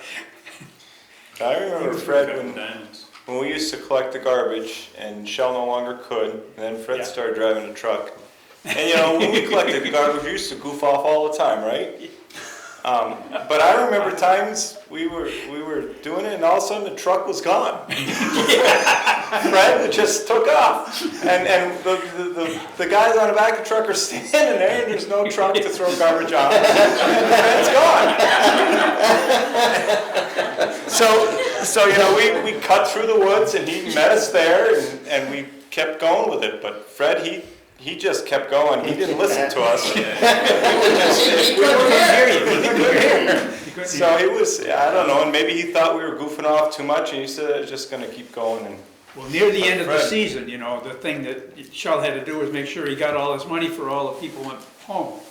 And so you get in some of those long roads, and you'd get down to the end and you'd pick up whatever garbage there was there. And as you started working your way back, you realized that you didn't have Shel with you. And you'd get out to the end of it, and you still didn't have Shel. So if it worked out right, you could get him, and he'd come looking for you at the next place. Or when you turned around to go home, then there's Shel. But by that time, everybody's, you know, think the good old friend, good old Shel, he'll have a drink with us. Well, Shel would, and he did. And there were times that he didn't drive home once he got to the truck. He did enjoy that. Oh, he did, and he had good friends. A lot of them. glasses. I remember that little book, right? Yeah. The book he kept in a truck of who paid and who hadn't paid. And then, didn't he recruit like Lynn Dugan? Sometimes he'd get her on a truck to go collect for him, right? He would send Lynn to go get the money. It was a tough year because Stephen was driving the truck. And Stephen and Lynn, I had a collection of television sets like you never saw before. I couldn't get a car in. Were there any Woodburn girls? Oh, yeah. Yeah. Most of them, we got one here? Yeah. We got more than one. I thought we had more than one. But Who were the Woodburn girls? I don't know. Well, Tara Bradley was the one that I remember. Oh, yeah? Right? That was a big thing when we were having the, I suppose, well, were the Pizzicanis considered? well, yeah, then Bea had her help. yeah, and that's how The they got. Pizzakini girls would clean on Saturday, so in the wintertime, we usually only had one guy doing work. But Bea would have her, you know, her helper, so there'd be 4 of us for lunch. I remember Annie B. Uncle Shel was tall, but Annie B. was almost as tall. Yeah, she was good. She size. was a good, you know. She was a large character. Yes. Larger than life character. And I remember when she Very had caring. She had her hip replaced, and it was right in the early days of getting those hips replaced. She had to go down to Yale, I think. Yeah. And it was a big deal, because I'll never forget that it was summertime, and she said, well, this was the first thunderstorm. She was scared to death that the lightning was going to hit that metal. Yeah. Lightning rod. You know, you're talking about the stones. You know, you always see these stone walls. Well, cows won't go over stone walls. Horses will jump them, and I don't know if those were the beginning, and then of course, you know, obviously they got fences later on, but I can remember a lot of stone walls when I was growing up. Shel told me that stone walls was something you did on Sunday afternoons.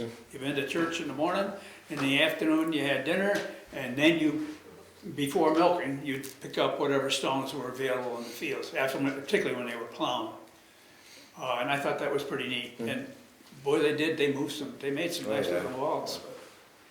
What is this, the poem that the stone walls, winter doesn't love stone walls, or, I said, a good Yeah. poet wrote the thing about, what is there, I can't remember the title, sorry, I can find Or it. something. Robert Frost. Yeah, I bet you it was, something that, Loves it.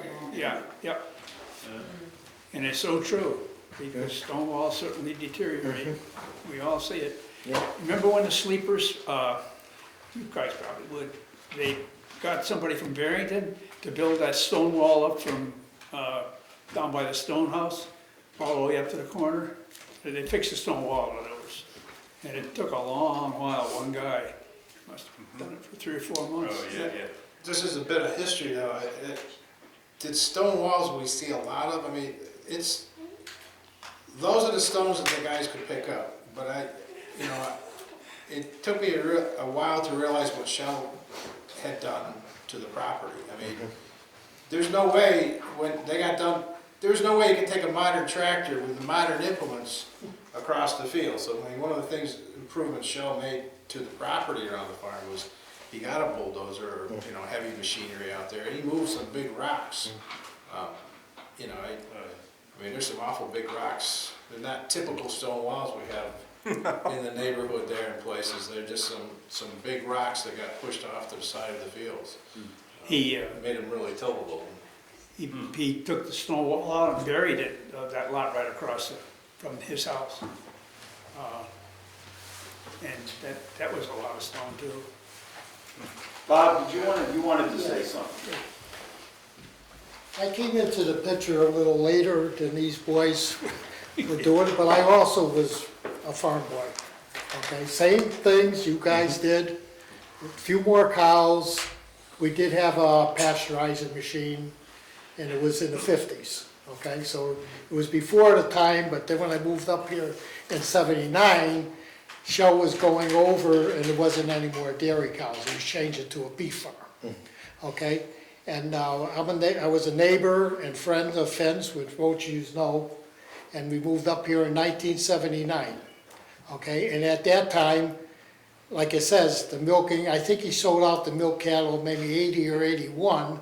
He might have had them a little while we lived here, but my son Marky worked on the garbage route with some of the guys, I guess, and because he was a senior, well, I don't know what year he was in when he worked on it.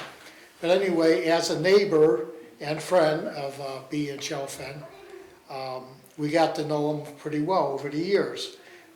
And I was really, Shel said that I was an adopted Woodburn boy farm, because I guess that when I came into the picture, they weren't having children anymore. They called me as adopted Woodburn, and that made me kind of proud. He says, hey, that's probably what you are too, right? Yeah.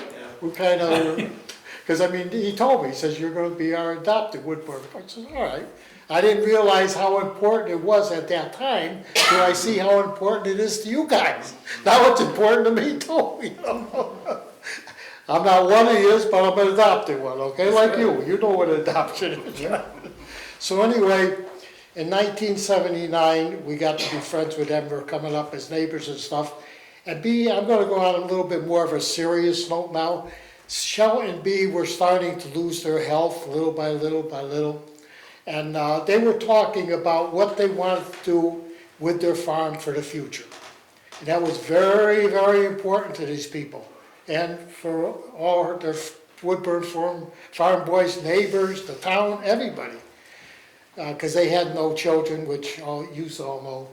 So he was working on, Bea and Shel was working on a trust. Okay, and something to do with the farm. And they were trying to work with the state, which is quite of a drawn out thing. And the land trust got involved, which a lot of you know how it worked. And Bea and, so then Bea passed away. So Shel was on his own. So I said, Shel, you got to get in gear here, if this is what you want to do. So it took, I just wrote down some dates.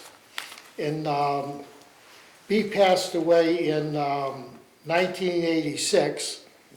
And after her death, in 1990, he had his farm in trust in place. And he named it, this was for him, with the state, he named it the Woodburn Farm Preservation Trust. Next, he put an agricultural possession restriction on the land. And Paul asked me what was happening to the land. Well, this is, I'm sort of explaining this to you now. And this is, never could be built on. And Shel was the open land forever, and Shel was the trustee of the land while he was alive. And he had for life with 3 co-trustees in place after his death. So he had that all planned too. He did a very good job, you know, and it took a long time because dealing with the state and the land trust is a time thing. And I remember Shel, you guys who will relate with this very well, Shel and I was at a meeting, this was a lot of meetings, with the state. So we're at the state thing and everything's getting all set now, and he's gonna give the property almost away because he doesn't, money scared the man. So he was making the state such a deal that he went to the front of the line because he was given his, the way it works, the state buys the development rights.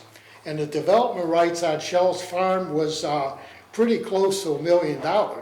And Shel was getting rid of him for, I think it was 300 and something, or 400. So he made him such a deal, because they had their own appraisers and everything, that they were acting on it fairly fast, you know. And I remember meeting with the state, some of the state representatives, and we were there, and Shel asked us this question, and I'll never forget this. He says, is this restriction as good as an Indian burial ground? So the state inspector says, it'd take an act of Congress to change it. Shel says, that scares me. That's the only way that is restricted.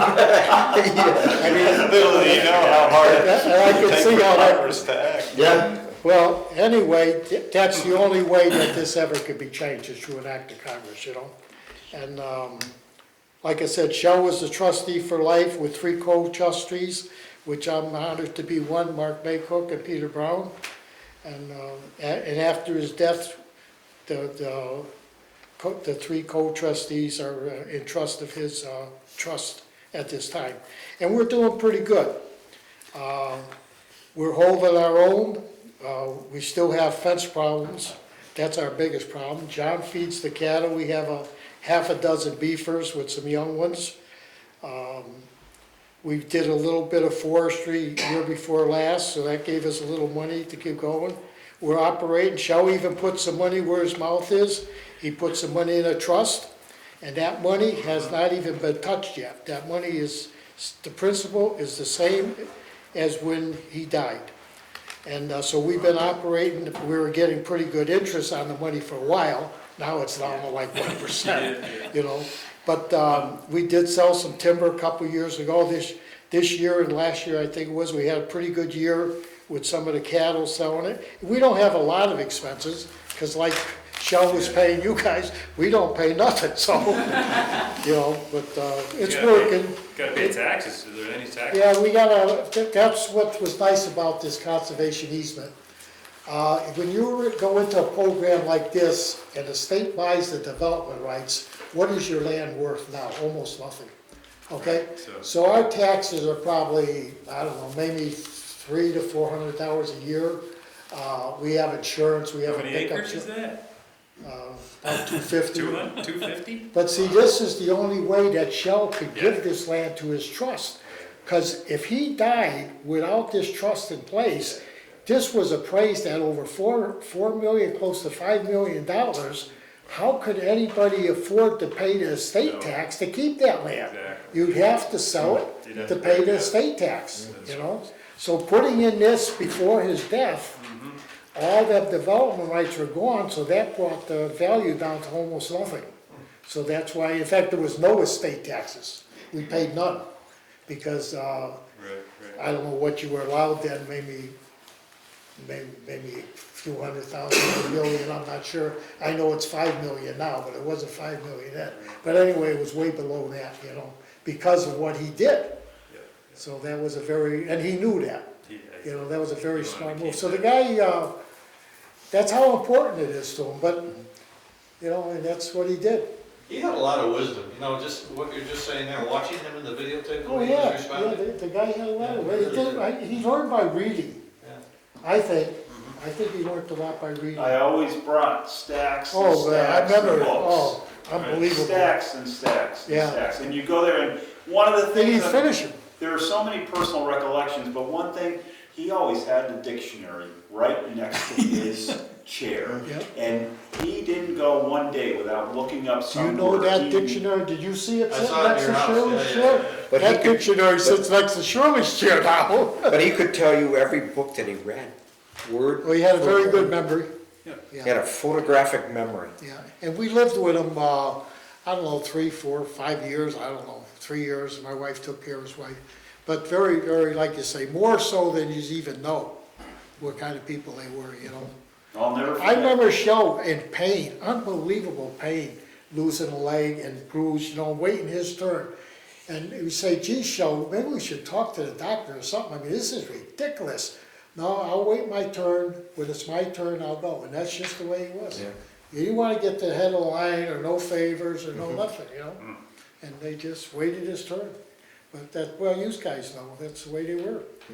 I'll never forget the day he died.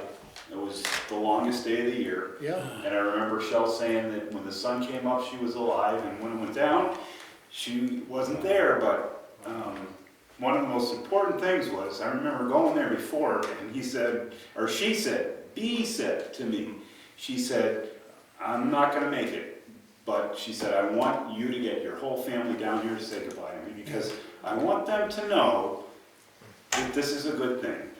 And I want to be able to tell them that this is not bad, that this is okay. right, and she died at home, she died Yes. at home, you know? Yes.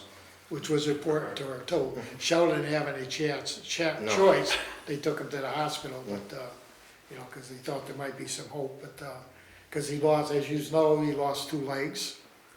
They had a lot of sickness Well, problems. he had the colonoscopy. he Yeah, had- well, that was from Yeah. way back, Yeah, I mean, yeah. But, But he was tough stock because they told him he was gonna die and he, like I said, he had that grin on his face and he said, I'm gonna fool these doctors and look how long he lived after that, though, yeah, you know? So he had some sort of problem, circulation problem? Yes, yes. He had Grandpa Fenn's same ailment. Two. Same ailment. that's right. But Mary Fenn was a salesperson and she was in Connecticut all over. And I remember one place that we went to, the pond, she took me down, there was a reservoir and there were copperheads swimming in there. And they used to drop down, but she didn't stay there very long. But they, all over Connecticut. I don't know if she was pharmaceutical, I'm not sure, but anyway. I remember we went looking for this cow that was missing one day, and looking all over the place, and finally we found it, and it was crawling with maggots. Oh, ooh. And it was like, I still see that. God, I hope I never see this again. But it was, you know, it's nature taking its course. I mean, it probably died a couple of days before, and it was getting eaten alive. It's just one of the many things you see on a farm, you know? Just one of the many. Shel would look at his calendar and he'd say, well, there's a calf due or something, and then a couple days later, I remember the first time he sent David and I down there. And you know, when you're that age, it's hard to carry a calf that far, you know? Yeah. Oh, yeah, But everybody, the other thing he said, this was his famous line, if it pees in the middle, it's a bull. I remember him saying that all the time. I'll never forget the first calf I saw because I had barely started at the farm, really didn't know what was going on. And Shel had me go down to the calf barn. There was a cow in there. And there's a piece of baling twine coming out the back attached to a hoof. Oh my God. right. And Shel said, the cow's having a little bit of trouble, Yeah. but so every time the cow pushes, you pull. So this went on for 20 minutes or half an hour. I'm pulling, and then all of a sudden out, plop, and the thing comes, the cow is standing up. Yeah. Wow. And the calf just drops to the ground like a piece of Jell-O, and I was scared to death. I'll never forget that. And I went running to Shel, and Shel was like, "No, don't worry about it. It's gonna be fine." Jay, you were talking about, when I was young, I climbed over a fence and they had butchered a cow, but they had left the butchered leg. Oh, yeah. So I wrote a college paper on that, because that stuck in my memory too. Same. And I got an A on the thing, because I kind of made it humorous in some ways, but I made it very, like a horror too. But, you know, it was part of the farm. But I don't know how many times tied baling twine around a calf's leg to get him out. I mean, it was Oh yeah, very it was common. common. Very common just to help. I used to like the cows, the little calves, they would take your finger, and what long tongues they had though. Oh yeah, when you brought that milk to them, Oh. you put your hand in there in the milk, Oh. and they just. Oh, yeah. Yeah, there were bad times there too, when Shel was beginning to really hurt. And we went through that one winter, the last one that I think that he milked. I mean, it seemed like every other week we were playing with the calf that really didn't want to be born. And those were not good days. No. Right. And that's the only time I got called in the morning. You gotta come over right away, Pete. Try to help the calf out or Yeah. sort the calf. I remember one time with Shel when the raccoons, of course, they'd always be up in the hay mow or wherever, and they'd get in the grain room. Yeah. And I remember one time when I think I told Shel, I said, "There's a raccoon up in the grain room." So he says, "Oh, all right, we'll take care of that." And so he went and got his gun, and we went up in the grain room, and there was sitting up there toward the roof, and he took and he fired and missed the raccoon. We had a new hole in the roof.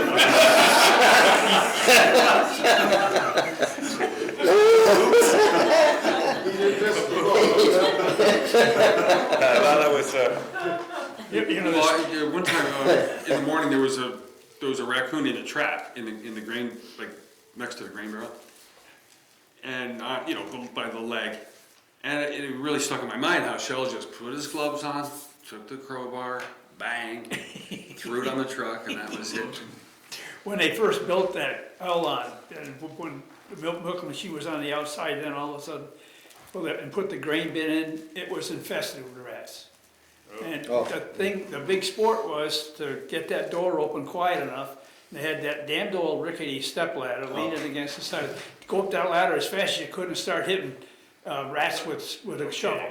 And that was, first thing you had to do was plug the hole so they couldn't get out. You had an hour to get to them. You reminded me of those rats. Yeah, I used to see them once in a while. They were big. They were big. They were rats. Well, they were healthy. They ate well. I remember when they used to whitewash the barn. They used to do that quite often. Yeah, it didn't last for long. No, it didn't. But I mean, that was quite a procedure. Then Just I to do remember that. dehorning calves Oh, and doing that in a newly whitewashed calf barn, and then you'd see all these little blood streaks going up and down the wall. How'd he do that? You just spurt out like. That's really an experiment, you know. Everybody should try that once, just to. with that great big Oh, man. Yeah. Like, isn't this gonna hurt? guillotine. It only hurt for a little while, right? Yeah. When did we do the ones up at the barn, the old barn? We were tying them to a tree, and they were wilder than, it must have been young cattle, or it was, obviously. Heifers. Yeah. And they were really Yeah. pretty active. You couldn't tie them to anything to keep them still. Well, I'm sure you guys did this too, but you know, we had those the cow sticks, you know, broom handles. And do you remember how we used to just, the flies? Kill flies with them? Oh, yeah. I mean, You put the milking machine on the cow, and you had about 5 minutes, there was nothing to do. Get up and That's wait. where a lot of the mischief happened. It's in between putting the milking machine on and taking it off. Yeah. And there'd be a couple of guys there, and the old plastic syringes for the antibiotics were reused, and there was a lot of stuff that flew. We used to kill a lot of white-tailed hornets that always came in the barn, and You know, you didn't want them stinging or coming anywhere near your milking cows, so we used to kill those with broomsticks. And yeah, my mother said that I never knew how to do the dishes or anything until I got to work at the farm, and we had to have those machines clean up for the darn milking, for the inspectors. And you never knew when they were coming, and you had to take them apart meticulously, and the water had to be hot, you had to scrub it, and then you had to rinse it, and dry it just right. What do you think about somebody like me who didn't work in that whole thing from about 30 years, and all of a sudden I walk in a milk room, there's a big tank in there, electrified, and you know, and power washing and all this other, and heat. Now, that was the amazing thing, that really was. And Ernie Heath used to milk in the morning. Yeah, and Peter Phillips. Peter Phillips, oh yeah, Peter Phillips, yeah. They were the early milkers, yeah. Ernie Heath is your age? You guys? Oh, no. No, he's older than I am. Ernie He was. Heath, that's a whole other story. That's a whole other night, probably. What a character. Yeah. Wow. What an old-time New Englander. He worked for Shell for a long time, was Yeah. My dad used to buy mulch from fairly him. reliable. Ernie, yeah. For the gardens, yeah. He was good. I mean, you had pigs he needed taken care of, he took care of the pigs. And when he finished, he'd take this little bit of spit that he had from chewing tobacco, and that took care of the antiseptic, so. I remember when I was working with you too, Always chewing. and we were talking about the money earlier, and you guys got the big checks, and we got the few bucks. But I remember, Micky, you always talking about the boat you were going to buy. And I don't remember what you were talking about buying, David, but I just remember that you were talking, you had it all planned out. It was, the boat, you remember that? I did, yeah. Well, my story about, you talked about emptying the milk tank because the water fat was too low. Well, I threw some milk in there that had antibiotics in it one time. Yeah. Oh. And that was the first time, at least he told me that was the first time it ever happened. And they had to do the same thing. All of a sudden, so then 2 days later, they wouldn't take the milk. So there was like 800 pounds of milk. And suddenly the whole neighborhood is, filling jugs because there was nothing wrong with that milk. Right. And I remember for about a week eating my cereal with straight cream. Yeah, Shel was, I think he was special for his time, because I don't think that the average farmer was as aware of the problems with bacteria as he was. He really was pretty careful about the way we treated the buckets and, And then there was a thing called mastitis. Yeah. If you don't milk the cows, And so certain cows would get mastitis, Yeah. you couldn't mix that milk. no. Well, that's No. because Make they sure were on you antibiotics. throw that out. He was so forgiving, though. I mean, I did that. But that could, one tank of milk could be your profit margin for the month. And I mean, he didn't get mad. He never got accepted mad. it. He never got mad. And if That you was did- because of the example I set for you kids. It was so bad, everything else wouldn't go. Well, If you just happy you weren't there. if you didn't milk a cow, say you missed, which you shouldn't, I mean, you had to milk them twice a day. Say you didn't miss today, they can get undulant fever. That was another, and that ruins the cow, in some ways. I don't know how, but it does. I don't think we ever missed him. No. No. Now, I remember the cows that would kick though, huh? Oh, That big yeah. white one. Those man. ones, and those were Shell's cows. When you did the milking, there was two sets of cows, and there was one machine for one set and the other, and Shell usually did the ones that were bad and They were were kicking. scary, And man. They were scary. I remember, He was a strong man. I think maybe it was an afternoon when Shell was sick and Ernie milked. I don't remember, or maybe I came by for morning milking, I think, maybe when Shell couldn't milk.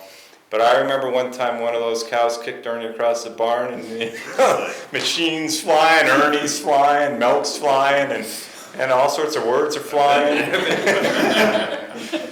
Well, I remember going to the school nurse one day for something, and she's looking at my arms, And I wasn't thinking anything of it. She said, oh, it looks like you got some bruises on your arms. And she said, well, how did you get those? And I mean, it was the furthest thing from my mind that my parents would be abusing me because, but I worked at a farm and, you know, you got kicked by the cow or you got clocked in the head with somebody throwing a stick of wood or whatever. I mean, that was the way it was. You feed them grain and or the hay and they're shaking their head up like that. That was just the way it was. I got bucked in the head from like them shaking they could get the hay and they kind of like, you know. Oh yeah, if you weren't watching, when you walked by in the front end, you could get hit with a head, and the back end, maybe it didn't hurt so much, but it was darn embarrassing if you were covered. If the cow was coughing. Well, I tell you, Uncle Shel was, like I said, was a strong man, and sometimes he would get in between them and move the cows with, you know, brute strength to get them, you know, when they got real close. Oh, yeah. You had to do that. And I tell you what, I was pretty impressed as a little kid watching them winter. Made it really hot in the summer, but nice and warm in the winter. Yeah. I remember one time, again, this is at the end, and he was on one leg at that time, and he asked me to come to the barn that's by your house, and there was a bull in there, and somebody was buying the bull. I'm from Pittsfield, I don't even know what a bull, the difference between a bull and a cow. But they scared me. And he said, I think it was Moskowitz, yeah, he had backed his wagon up for the bull to go into the wagon. And Shel, and I'm standing outside the fence, and Shel says, now Paul, you jump in there and hit that bull so he goes up the ramp. I don't even know what that means. So I go up over the fence, but in one leg, and I'm hanging on here, and I got a stick like this, and he goes, give me that stick. You know, he's down to one leg. I said, all right. He was going to try and get in there. So he got in there on the one leg. So then we just moved him along and got him in. But like you go back to, he was huge, he was strong on one leg. And determined, man. Yeah. He's strong, man. You guys had a bull named Jim once. Was it Jim? Yeah. He had horns. Was he the one of them? I remember the name.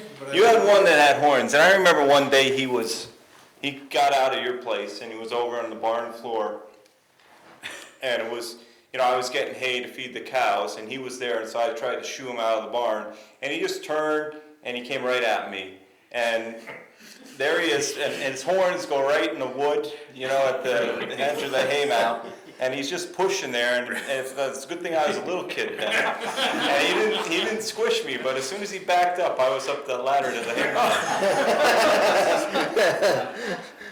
That's lucky. This, you know, when you have animals like that, you know, you get to where you really have to butcher them. And I think it was either Jim or Chubb. We had one of them. Chubb was one, and we butchered it and hung it up, and we cut them up right away in the cellar, you know, deboned them and everything to make hamburger and stuff, and we always had the hamburgers for lunch, and we were all watching David, because he was the one that was taking care of Chubb all the time, and I don't know who it was, looked at him, she says, I wonder how that Chubb burger's gonna go down. Went down okay. I think he had two that day. Well, you're John, I remember when John started, because you're maybe a couple years younger than us, right? I still am. I saw this little kid, you know, his arms were about this big, carrying 2 pails of milk, and that was pretty impressive. There were a lot of things there, you know. The first day I remember working there was haying Barnum's Flats, and we were, I think, Must have been October, end October. Yeah, Shel never got that hay early. But I remember rolling bales into piles, and then everybody else would be with a dump truck and loading it onto the truck, and then I remember with the grain that they used to deliver it in bags, in 100-pound bags, and I'm sitting there like, you know, Shel says, yeah, go put the grain in the thing so we can feed them, you know, and I'm like, I can't even pick up the bag. I have to open the bag and start emptying it before. And the first day I was able to pick that bag up and throw it over the wall. I was really proud of myself for that. That was a feat. Yeah. And then getting to drive the truck. There were a lot of firsts that happened there. I'll never forget my first day. My mother said, "You're reading too much." which of course went with Shel, but she said, you need to get outside. So she drives me over and she introduces me, and I said, hello, Mr. Fenn. He said, Well, that was the first thing, yeah. don't call me Mr. Fenn. Shel. Call me And Shel. it took me a while to get used to that. But anyways, the first thing we did was we went down to Wyman's to get a load of sawdust. Another fun thing to do. And you know, the first thing that he does, Charlie Wyman. as we're shoveling, the first question he asks, so when was the War of 1812 fought? And I'm like, what does this have to do with farming? And he says, 1814, don't forget it. And that was the start. And it was just, they were just amazing people to work for. Well, it's a time of life too, you know, when you're that age and very impressionable. Well, we were lucky to have them. No, that's to really, make the Yeah, impressions. yeah, well, you didn't realize that maybe until later, at least I didn't, you know. Not everybody was like them. I mean, you know, how many people are gonna open their door on Saturday for lunch? I mean, you're already feeding a crew, and then, you know, 2 or 3 more people show up at the door. All friends. Or, you know, you're all welcome. Yeah. at the end of the day, you know, the door's still open for friends. They talk to you. I mean, you know, a lot of adults, they don't want to talk to kids, bro. I mean, they don't know how to talk to kids. They were interested, really interested, And yeah. they could talk to you. They were happy that you were around, part of their lives, and they. Yeah, he never Yeah, like told talk you to what to do. He'd like suggest, you know, this is maybe you'd like to do it that you were doing it the wrong way or something. Maybe you should try this. You know? Usually general. But he had no TV, and I always remember that. My daughter's a school teacher. She doesn't have a TV. She doesn't. You know, she's busy. You know, you're busy enough. TV. He liked. I'm glad he said he liked to go to the movies, because I do remember John Wayne was his hero. Oh, yes. Yeah. But he had a great sense of humor, and I mean, his smile and his laugh lit up the room. You know, and Yeah, nobody could make me laugh like he could. he had a dry sense of humor. You know, but he would come out with different things, like you said, War of 1812. You know, or you know, it was almost like a quiz. You did get quizzed.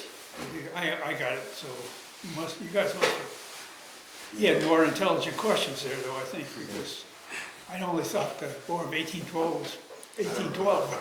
No, he wanted to trick me. I don't remember any questions. He would do that. It must be a reflection on something. Testing your intelligence. Do you remember the joke he told at your wedding night? No. And it was Do you? about the pig with the wooden leg. Tell him. Is it appropriate?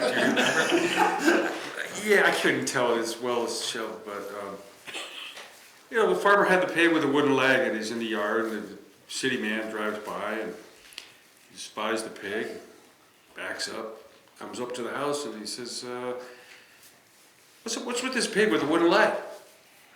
And the farmer said, well, let me tell you about that pig. One night, middle of the night, the house caught on fire. That pig ran up the stairs, grabbed my toe.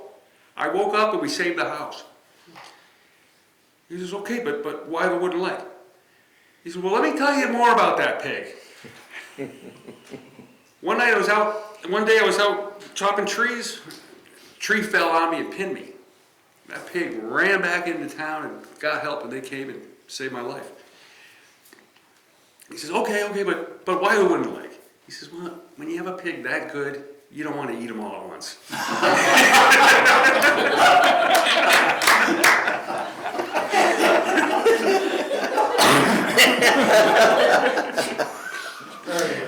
Perfect. He told that at Dave's wedding? Yeah. No, that was late night after, you know, hanging on the porch there. Yeah, I'll never forget sitting on the porch after haying. Shel loved to sit, and actually it came up at Stephen Brooks' funeral today. Someone talked about how Stephen was good about silence, and it was okay to just sit there and not talk about anything. And I have to say, it really hit me because in his later years, Shel, the door was always open, as you said, and I would go into Great Barrington and get gas and be coming back at 10:30 at night, and Shel said, if you're ever going by my house, stop in. And I would stop in at 10:30 and still be reading, and we would just sit there. And I miss that. I miss that, being able to just sit there with him and nothing, we didn't have to say anything. But he was special, and then sitting on that porch, and he would sit there listening to the baler, and it was people would ask him, when you retire, what do you want to do? And he said, I want to sit on the porch and just watch. That's what he did. He didn't want to travel. He just wanted to sit and watch, and he loved nature, he loved the farm, he loved... How far do you think Shel ever went? What's the furthest he ever went away from? He went to Maine, he went to, We went to Gloucester every fall. Cape Yeah. Cod, goes Cape Cod every year. But he's been to Maine. Cape But Cod. did he ever leave the country? not to my knowledge, I don't think so. no. I don't ever recall that. You know, his poems, his first poems, mine too, the old Courier, Berkshire Courier. You know, they would come to him like, you know, I used to write the sport ones, but I had other ones. My wife has all my poems. But I did a lot of other ones too, serious ones. I did one on a pond, not like Uncle Shel's, but it was totally different for me. He was a very well-versed man, but very humble. Yeah, Very humble. But he knew what he was doing, and that's a rare individual. I think he always knew what he was doing, even if he knew it was wrong. Well, this has been great. I don't know about everybody else. But... You remember those parties too, Everybody, I gotta the gotta picnic go. party, the picnics? Picnic? Remember the nice to meet all of you. Take care. I'm glad I hope I gave you a little bit of background. Dave, nice to see you. Good to see you. Mark, Thanks for coming. thank you. I must have a gas spring. Yes. Hey, It'd be fun to have like a, someday, maybe more of a look at that, some of these pictures. Well, what we ought to do sometime is have a picnic up on the Yeah. pool or something like that. but I mean with like all the guys who came before. 56. Yeah. Yeah, let me. I'll take one. I've got one that's autographed. Yeah, me too. I do, yeah. You know, I'm looking at it. It's cherry. I pull it out once in a And while. those, yeah, I know I did. These screws came from GE when I worked there. And I drilled the clock and I had that left over. That was my classic filler too. No. Well, I work for myself. This is amazing. But I have a few guys that we do. This is amazing. So building stuff, right? Yeah, I'm doing carpentry. Yep. But I have rented a shop in Great Barrington now. So I'm trying to get back These are all the more names of all the furniture. Woodburn Boys at our farm. Well, maybe they're Woodburn Boys. And, you know, I'm just gonna keep working what I'm doing and sort of do this, try to develop a little of a I'm side, sure see if I John and can Uncle Mark get are in something here. going. Where's Phil Amidon? This is, you know who this is? This is He's not related too to your far, friend he's in Ned. Stafford Springs, Connecticut. Okay. Yeah, so he got married. Yes, he got married Here's Uncle Mark right there. 3 years ago. Yeah, it'll be 3 years this summer. So he's doing I saw one of your sisters last year up in the transfer It station. must have been March. Yeah. Yeah, she's doing okay. She's got another 1 more year, I believe, and she retires from teaching. But Elizabeth was... You guys still own Elizabeth? Yeah, it's on the market. Are you still? Yeah. Are you getting any offers? We haven't gotten one offer yet. No, we haven't gotten one. Yeah. Hey, grab a pocket full of Oreos. Oh, yeah. Yeah, like I need another Oreo. Like we used to. I fill my army coat full of that I remember all those bracelets being. Yeah, those Oreos. I'm sure I saw. They would go, yeah. I remember the Woodburn Farm. Oh, for the haying and all that? Yeah. Woodburn Brew. Yeah, that was good stuff. There Grape was- juice yeah. and ginger ale and lemonade and that, like, Try whatever Was it tea? available. Yeah, it was like it was everything. It was just like, yeah, everything. yeah.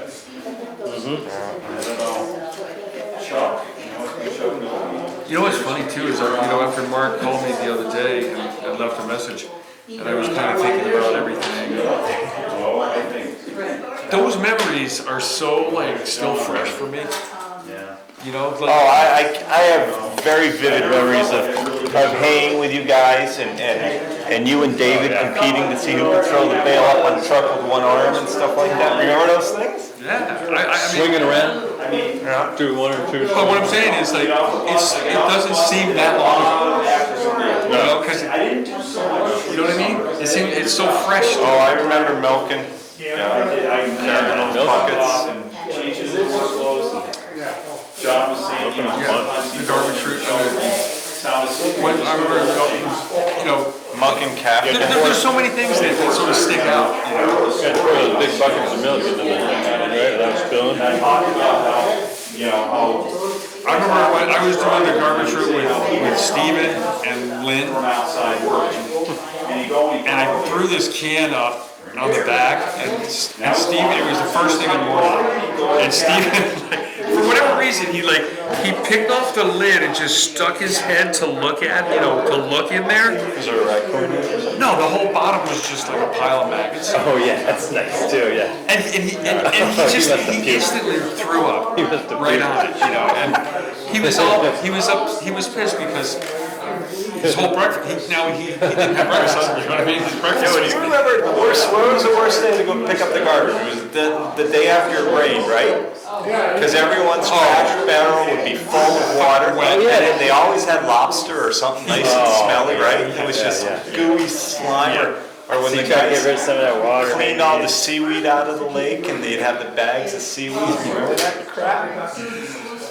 How about the camp stuff we used to deliver to The food, the slop, and you had to get that on the truck without getting too much on yourself. Right? Well, see, Shel didn't have pigs when I worked there. No, he didn't have, But when they bring that food out, there would be big trays of food, and we would eat it. I would eat it.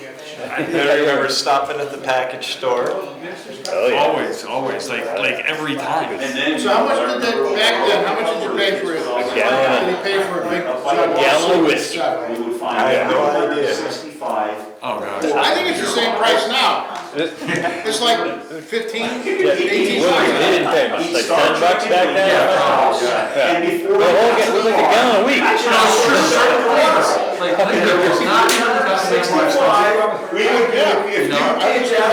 Did he drink that much? I mean, Well, he used to get like one of those, what, every year? I think Not just that night. I think he meant this during the day. Some other shop. I never got. You were going like this. We get one of those things every 2 weeks, right? I don't know, maybe more often than that. Every week. Every day he would buy those nips. Well, that's the way. But I think that was progression. Yeah, I had to drink more and more. The guy.